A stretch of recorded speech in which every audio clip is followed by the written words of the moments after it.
Kakashi হাতাকে, যার হাসির পেছনে লুকিয়ে আছে হারিয়ে ফেলা এক পৃথিবী।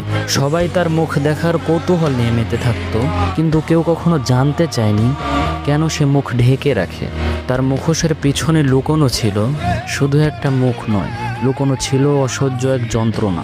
এই গল্পটা শুরু হয় এক বেদনাদায়ক মিশন দিয়ে। কাকাশির বাবা ছিলেন এক মহান শিনবি, যার নামেই ছিল ভয়, সম্মান আর দায়িত্ব। কিন্তু একদিন একটা সিদ্ধান্ত তার জীবনে সব বদলে দিল। কাকাশির পিতা সাকুমো হাতাকে তার সাথীদের বাঁচানোর জন্য তার মিশন অসম্পূর্ণ রাখে, কিন্তু এই কারণেই গ্রামের লোকেরা তাকে বিশ্বাসঘাতক বলে উপাধি দেয়। কিন্তু ধৈর্যের সীমা তো তখন ভেঙে যায় যখন সে দেখে সে যাদের রক্ষা করেছিল তারাই কাপুরুষের মতো মুখ ফিরিয়ে নিয়েছে। তখন সে এই অসহ্যকর যন্ত্রণা সহ্য করতে না পেরে নিজেকে শেষ করে ফেলার সিদ্ধান্ত নেয়। আর ছোটবেলায় কাকাশির জীবন দুঃখের সাগরে ডুবে যায়। ছোট্ট কাকাশি দেখল কিভাবে সমাজের মানুষেরা একজন সম্মানিত ব্যক্তির সম্মানকে এক মুহূর্তে চূর্ণ বিচূর্ণ করে ফেলে। সে শিখেছিল বাঁচতে হলে অনুভূতিগুলোকে মেরে ফেলতে হয়, এবং সে সেই দিন নিজেকেই ভেতর থেকে মেরে ফেলে।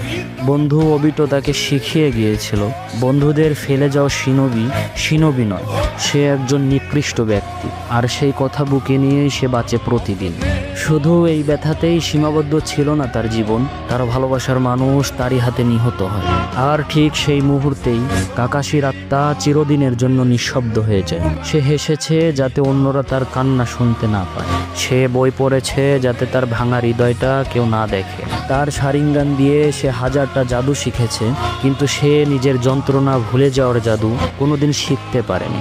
সবাই তাকে বলেছে কপি নিনজা, কিন্তু সে তো ছিল হাজারটা স্মৃতি বয়ে বেড়ানো একটা ছায়া। তার মুখোশের পিছনে কোনো মুখ নেই, শুধু আছে হারিয়ে ফেলা স্মৃতির কবর। শেষমেশ সে হোকাগে হয়েছে, কিন্তু সে নিজে জানে সে এমন এক ছায়া যে তার আলো কখনো খুঁজে পায়নি।